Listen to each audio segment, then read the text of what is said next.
एकदा ही बेफिकिरी आली ना माणसात की मग कुठल्याही अन्यायाविरुद्ध अराजकाविरुद्ध निडरपणे उभा राहतो माणूस. आपले सुरेश भट त्यांनी त्यावेळी जो खडा सवाल केला व्यवस्थेला तो आजही आपण करू शकतो आत्ताच्या व्यवस्थेला. ताठ कॉलरींचा ताठा आज वाकणार आहे, वंचनाचं ज्याची त्याला गाडणार आहे. मठोमठी मंबाजींना कीर्तन करू द्या, त्या सुरू आहे. मठोमठी मंबाजींना कीर्तन करू द्या, विठू काय बेमानांना पावणार आहे. एक शायर म्हणतो, कुर्सी है तुम्हारा जनाजा तो नहीं है, कुछ कर नहीं सकते तो फिर उतर क्यों नहीं जाता. राहत इंदोनीने तर सुनावलं होतं डायरेक्ट, जो आज साहेब मसनद है कल नहीं होंगे. जो आज साहिब मसनद है सत्ताधीश, जो आज साहिब मसनद है कल नहीं होंगे.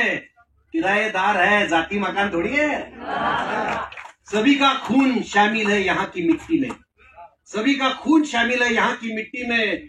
किसी के बाप का हिंदुस्तान थोड़ी है. मारुती मानेमोड पण काही कमी नाहीत, खतरनाक आहे की. कधी कोणत्या वादळापुढे झुकलो नाही, कधी कोणत्या वादळापुढे झुकलो नाही. मी गर्वाच्या आत कधी गुरफटलो नाही. गंगेमध्ये मारुनी डुबकी निर्मळ व्हावे, गंगेमध्ये मारुनी डुबकी निर्मळ व्हावे, इतका गढूळ मित्र अजून तरी झालो नाही.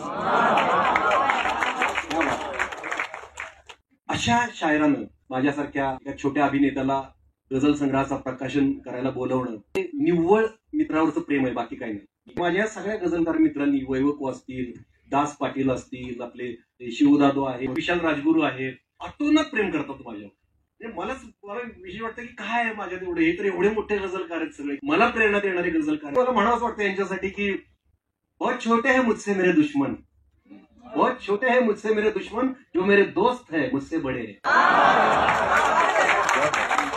भोवतालची किती वाईट असते, आपण अशा गझलकारांकडून प्रेरणा घेत राहूया, आनंदात जगूया, मजेत जगूया.